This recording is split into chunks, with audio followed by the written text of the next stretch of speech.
time to lose. No time to lose. 𝙠𝙧𝙤𝙤𝙤𝙠 No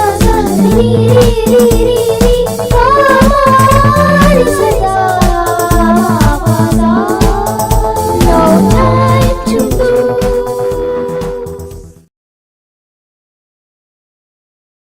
Dear friends, I'm sure you all are curious to know what happened in the saga of Sushant Singh Rajput.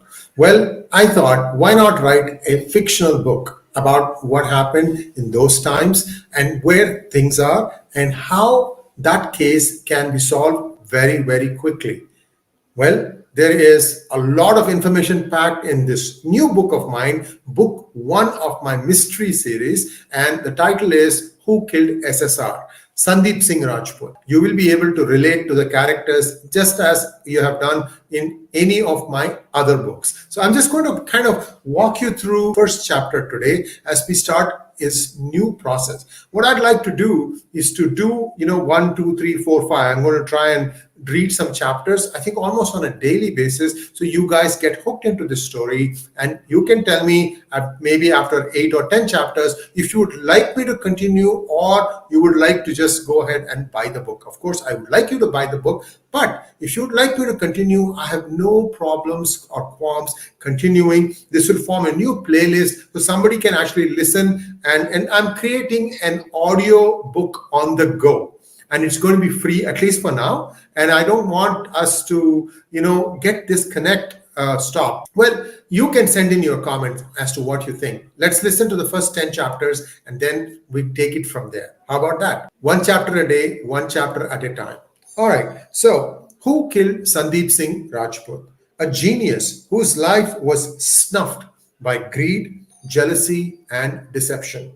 I'd like to acknowledge 3 people for the work that went into this, Dr. Subramanian Swamy, Dr. Manish Pandit, and Advocate Sree V. Raghvachari. They gave me some very important legal inputs as well as project ideas, concept ideas, and I'm sure you're going to like this book. And I'm going to, as we go into this plot, the book is going to have 60 chapters. I'm just going to first read the 10 chapters, then I'll wait to hear from you folk.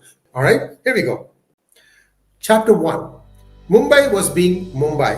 The maximum city had just started the party season, which begins around Navratri and extends all the way till Sankranti of the following year. This being the first big party involving several A-list Bollywood stars, there was a huge posse of the media which was merrily clicking away at the incoming guests in a high-rise building. Some celebrities stopped to give a soundbite. The subject did not matter. They had an opinion on every subject ranging from fashion to Kashmir. Others merely waved and melted into the crowd. The noise rose a decibel or two when Arvind Mhatre, son of the Chief Minister of Maharashtra, Dilip Mhatre, drove up in a bright red Tesla S90 with the latest sensation, Dimple Maurya.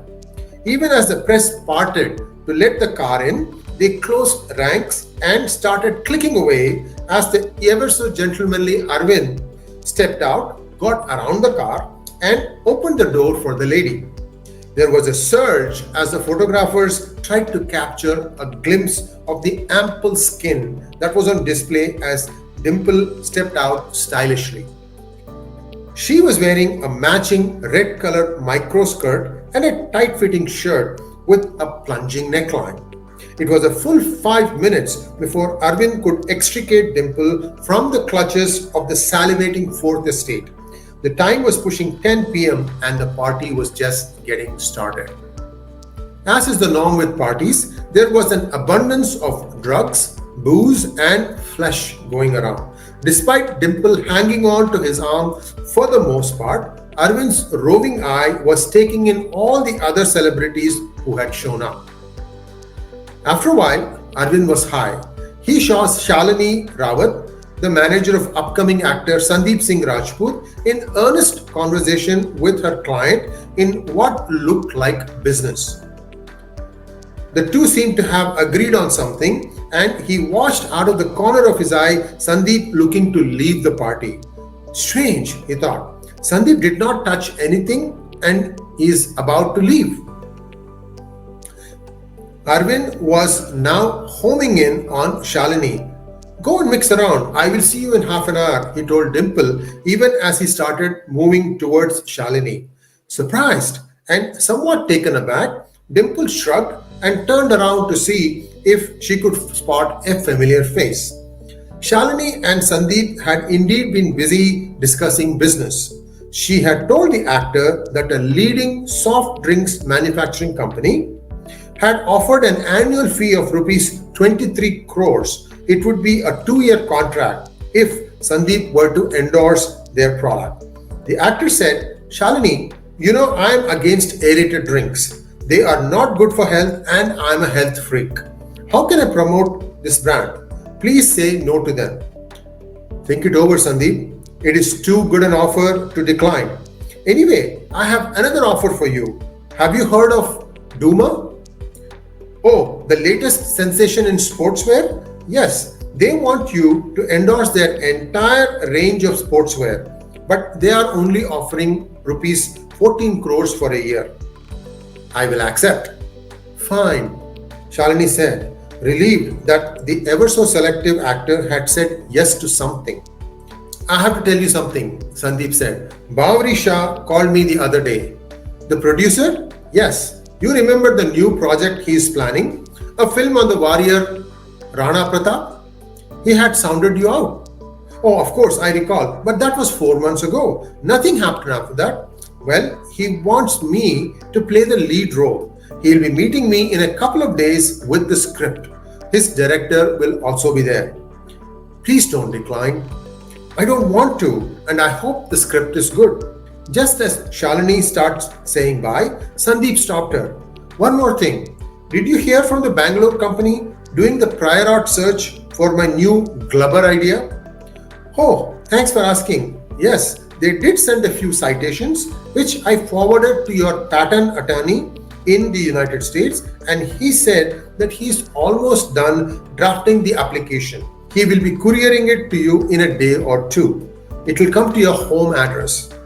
Thanks. See you later, Sandeep said and started leaving the party. But even as he started making way for the exit, the new glam star, Dimple Maurya, grabbed his shoulder. Hi, handsome. Long time no see. Sandeep turned around to see who the husky voice was, and it took him a few moments to connect the face with the name. Oh, hi Dimple, how are you? By the way, congratulations, you were awesome. Thanks, and what are you up to these days? Oh, this and that, I'm reviewing some scripts and hopefully things will start moving soon. Is there a role for me in your movies? Dimple was sharp. She understood the value of being with a smart, handsome hulk of an actor who was progressing rapidly towards the top. She wanted to hitch herself on that ride. Sandeep and Dimple started chatting while Sandeep kept eyeing the exit door. He wanted to leave, but Dimple was funny and engaging and was making him laugh. Shalini saw from the corner of her eye Arvind approaching. She knew him from earlier meetings at social functions and was well aware of his reputation. Generally, she tried to avoid him, but on this occasion, it seemed a difficult task. Arvind was now within touching distance. He smiled broadly and said, Hello, Shalini. Hello. I'm sorry I interrupted your conversation with Sandeep. That's okay, I was done. Good. He is a great actor. He will go places. Yes.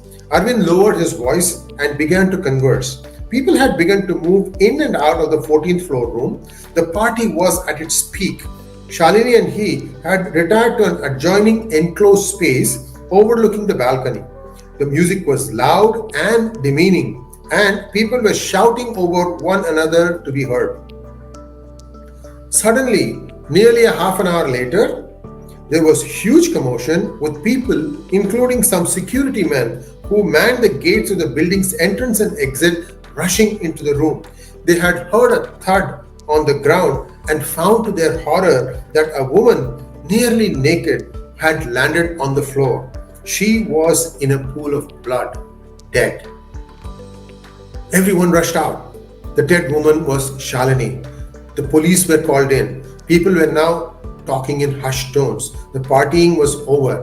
Why? Why her? The question hung in the air. The police would no doubt investigate, someone said. CCTV cameras would be scanned, another pointed out.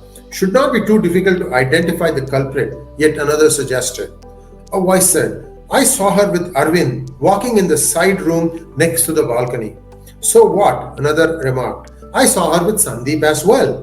Sandeep was standing in a corner of the room, his face ashen with shock.